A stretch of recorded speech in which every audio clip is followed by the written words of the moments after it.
So I'm going to cover a interesting subject right now about, psychology, mental health, specifically being neurodivergent because I am a high functioning neurodivergent person. It's a spectrum of conditions like OCD, ADHD, ADD, autism, all that stuff. So neurodivergent can be a lot of different things. Everyone's got their own little brand of it.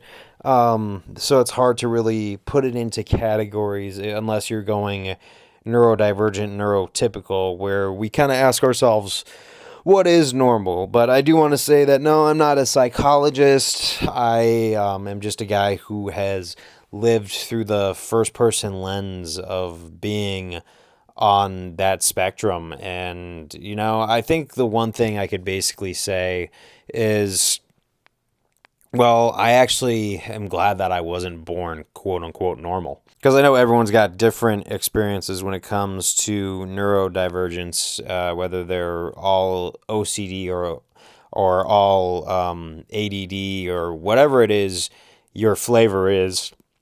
We all have it different. I'm just speaking about my experiences in general. Some people like me are very high functioning. I actually do have a very fulfilling life.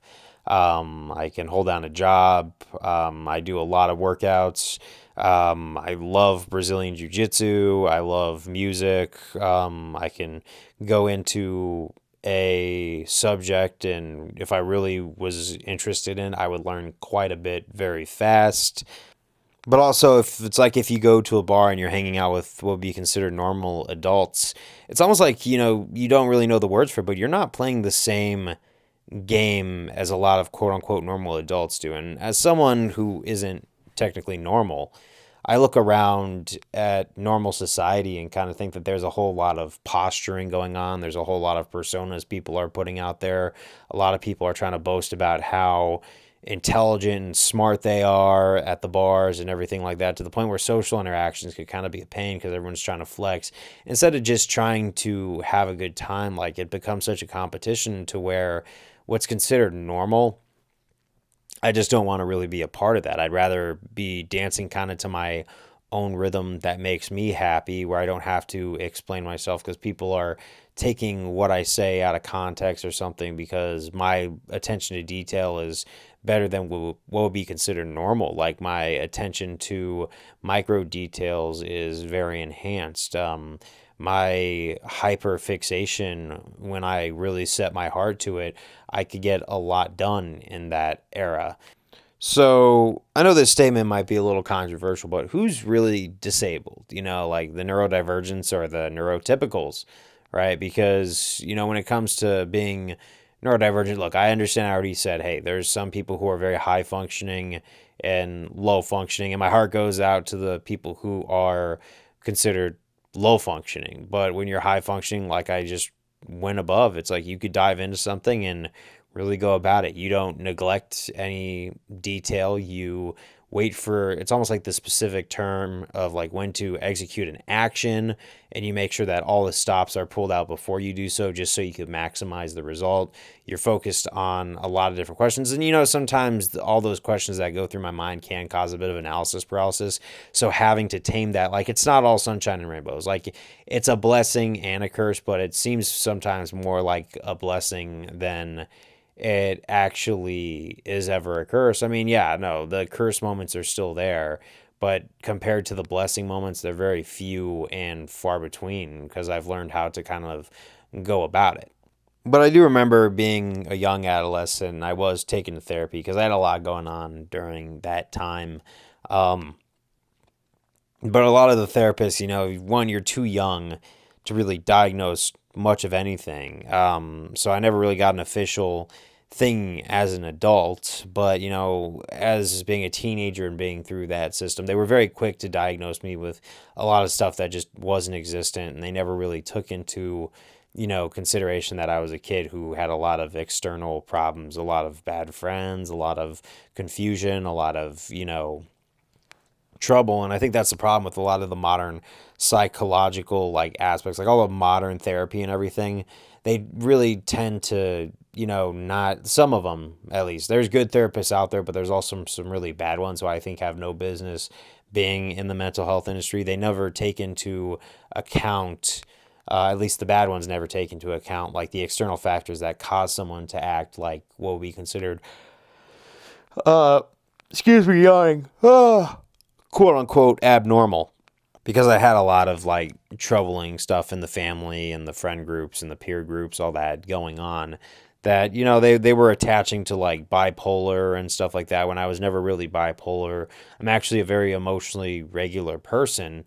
I really don't swap between episodes of mania and depression.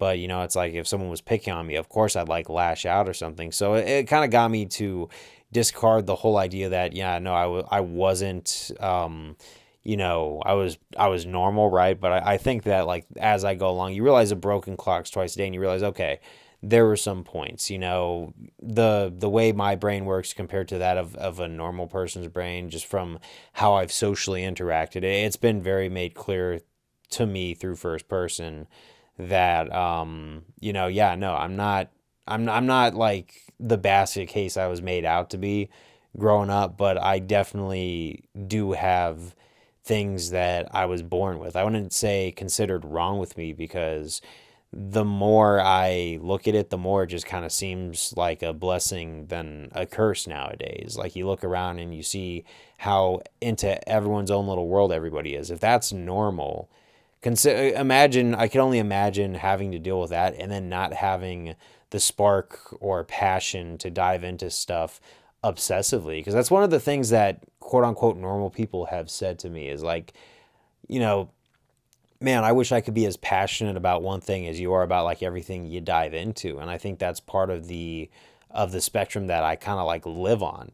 That, yeah, no, I can really care about something. I find something that really captures my soul or my essence or teaches me something, and I value it. And I kind of, yeah, no, I do milk it a little bit. I'm not perfect. I'm not trying to glaze myself in this video. I understand that there's there's some pros and cons over here, but I do obsess over it for a while, and I learned so much over that obsessive period that I just say, yeah, am I really quote unquote disabled? Is this really a disability? You know what? I don't know. I'm not, like I said, I'm not the gatekeeper of psychological knowledge. I'm not, don't try to be. I'm just a guy talking into a mic over some Bioshock 2 footage right now. And you know what? That's completely okay.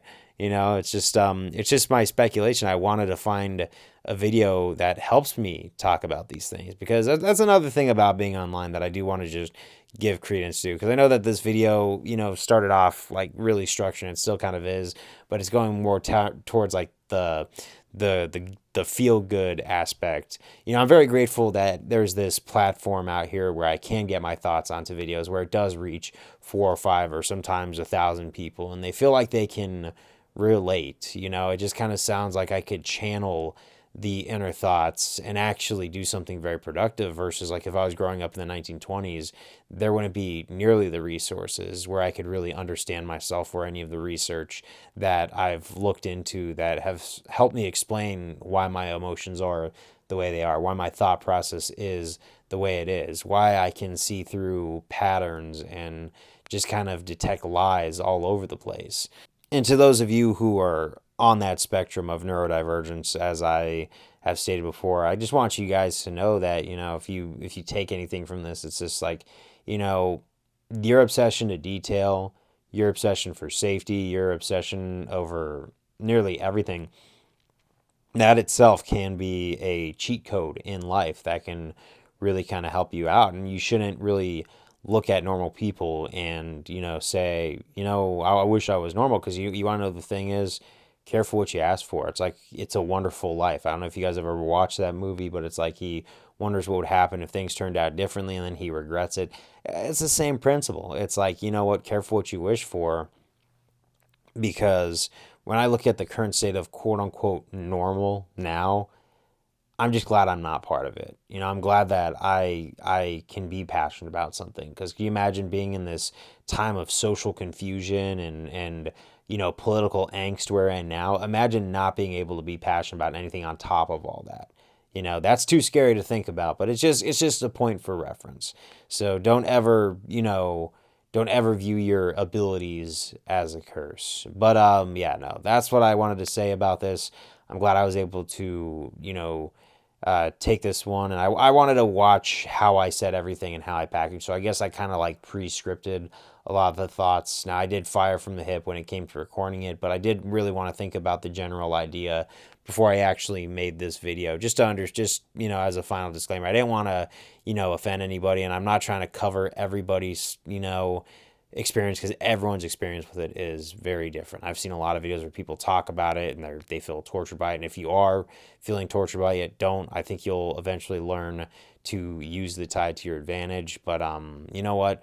I'll see you guys on the next one. Take care. Stay in good health. Don't be hard on yourself. And make peace with who you are, as the Metallica song says. Forever trust in who you are, and nothing else matters. But peace out, and I'll see you on the next one.